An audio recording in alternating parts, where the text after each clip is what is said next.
3 দিন প্রত্যেকটা ব্লকে এবং মিউনিসিপ্যালিটিতে, বড় ব্লকে 2 জায়গায়, ছোট ব্লকে 1 জায়গায়, বড় মিউনিসিপ্যালিটিতে 2 জায়গায়, ছোট মিউনিসিপ্যালিটিতে 1 জায়গায়, কলকাতা কর্পোরেশনের ক্ষেত্রে প্রত্যেকটি বোরোতে আমাদের জনকল্যাণ শিবির হচ্ছে 15, 16, 17, 3 দিন ব্যাপী। সেখানে ভারত সরকার মাননীয় প্রধানমন্ত্রীর নেতৃত্বে এবং রাজ্য সরকার একযোগে কি কি পরিষেবা জনগণকে দিতে পারে সেটা আমরা জনকল্যাণ শিবিরের মাধ্যমে করব।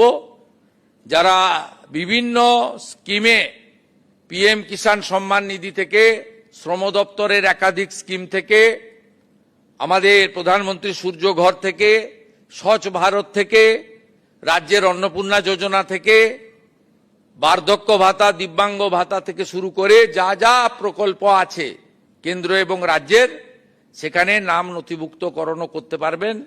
এবং সেই কর্মসূচির ক্ষেত্রে আমরা বিস্তারিতভাবে তাদেরকে জানানোরও ব্যবস্থা নিয়েছি। আপনাদের সকলের মাধ্যমে জনগণের কাছে এই বার্তা পৌঁছে দিতে চাই, যাতে জনগণের অংশগ্রহণ হয়। 208টি কেন্দ্রে আমরা জিতেছিলাম, 1টি কেন্দ্র আমাকে ছাড়তে হয়েছে, 207-এ আমরা আছি। তাই যে এলাকায় বিধায়ক নেই আমাদের দলের, সেই এলাকায় এই কর্মসূচি সফল করার ক্ষেত্রে, জনগণকে সঠিক তথ্য প্রদানের ক্ষেত্রে জেলা সভাপতি, মণ্ডল সভাপতিরা গুরুত্বপূর্ণ ভূমিকা নেবেন, এইটুকু অনুরোধ আপনাদের কাছে করব।